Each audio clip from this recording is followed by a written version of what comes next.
ఎవరిని తిట్టకుండా చంద్రబాబు ఇదే వాళ్ళ పార్టీ నాయకుల్ని ప్రశంసించకుండా ఒక్క వీడియో అన్న ఉంటుందా? ఇప్పుడు మనం చేసే దాంట్లో చంద్రబాబు నాయుడు ఇప్పుడు నిన్ననే మీరే అది చేశారు, దాని పేరేంటి, దావోస్.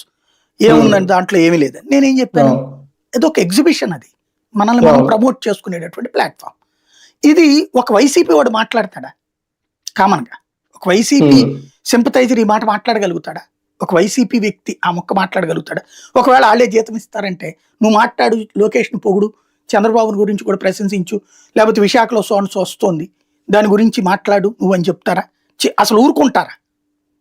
సింపుల్ ఇది.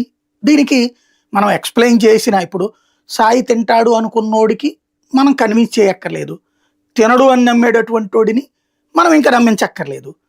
ఇక మధ్యలో ఉన్నటువంటి వాడిని మనం ఎంత కన్విన్స్ చేసినా వేస్ట్. నా వరకు నేను హ్యాపీగా ఫీల్ అయ్యేది ఏంటంటే, గుండె మీద చేసుకుని ప్రశాంతంగా పడుకోగలుగుతాం. ఎందుకంటే ఎవరి దగ్గర చేజాచట్లేదు కాబట్టి. మనకు వచ్చే డబ్బులు, ఆ వచ్చినటువంటిది గుగులోడేసేటటువంటి డబ్బులు, దానికి జీతాల లెక్కన అధికారికంగా చెల్లిస్తున్నాం, అధికారికంగా జిఎస్టీ కడుతున్నాం, సిస్టమేటిక్గా బతుకుతున్నాం. నాకు అంతకుముందు అన్నారనమాట, దీంట్లో ఇట్లాగా పన్ను ఇవన్నీ అవసరం లేదండి, తర్వాత మనం మేనేజ్ చేసుకోవచ్చు. వద్దు, టైమ్లీ ట్యాక్స్ కట్టేద్దాం, ఇన్కమ్ ట్యాక్స్తో సహా టైమ్లీ కట్టేస్తాను నేను. ఎందుకు అంటే మనం తప్పు చేయొద్దు, పన్ను కట్టడం అనేది మన బాధ్యత, కట్టేద్దాం. అదే సందర్భంలో మనకి సంబంధించినంత వరకు డబ్బులు లేవు, ఈ నెలలో జీతాలు ఇవ్వడానికి ఇబ్బంది అయింది, రైట్, పర్సనల్ లోన్ తీసుకుంటాం, కడుతున్నాం, మళ్ళీ డబ్బులు రీపే చేయగలిగినప్పుడు చేస్తున్నాం. ఇది ప్రస్తుతానికి నా చేతిలో ఉన్నంత. నేను అదే ఒక ఆఫర్ కూడా పెట్టాను అనమాట ఆయనకి. ఆయనే కాదు ఎవరైనా సరే, ఇంతకుముందు పెట్టాను, ఇప్పుడు చెప్పాను, ఒక 5 కోట్లు ఇచ్చేస్తే నా ఆస్తి మొత్తం నా భార్య బిడ్డలతో సహా అందరితో సంతకాలు పెట్టి ఇచ్చేస్తాను. 10 కోట్లు ఇచ్చారనుకోండి, అలా ఫోటో కూడా పెడతాను ఇంట్లోనే, ఆ లోపల ఒక ఇల్లు కొనుక్కుని ఇంట్లో పెడతాను అనమాట.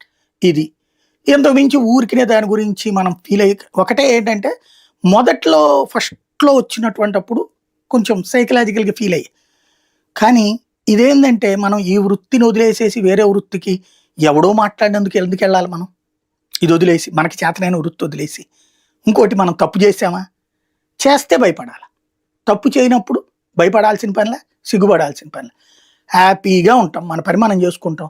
ఒకటే ఒక ఆస్పెక్ట్, మనం చెప్పేటటువంటిది మన ఒపీనియన్.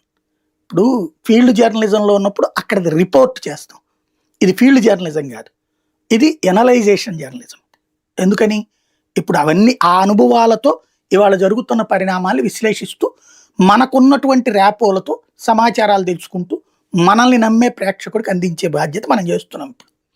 ఇది దీనికి భగవంతుడి దయ వల్ల జర్నలిజం అటా ఇటా అని అమ్ముడుపోయినదా, లేకపోతే లొంగిపోయిందా, లేకపోతే వాళ్ళ పార్టీల కోసం పనిచేస్తున్న రోజుల్లో రెండు వైపుది చూసి మాట్లాడటానికి ఒక ప్లాట్ఫామ్ భగవంతుడి దయ వల్ల మనకి లభించింది, ఆ గూగుల్ వాళ్ళు ఇచ్చింది. ఓ రకంగా భగవంతుడు ఆ గూగుల్ వాళ్ళ చేత చేయించాడు అన్నటువంటి తృప్తి పడతాం మనం. అది నేను ఎందుకు అడిగానంటే, ఈయన విజయసాయి రెడ్డి గారు అన్నారు కాబట్టి ఒక కన్క్లూజన్ ఇద్దామనే ఉద్దేశం తప్ప, మామూలు చిన్న వాళ్ళకి అయితే మనం సమాధానం చెప్పాల్సిన అవసరం కూడా లేదు. మీరేంటో నాకు తెలుసు, అలాగే ప్రజలందరికీ కూడా తెలుసు. రైట్.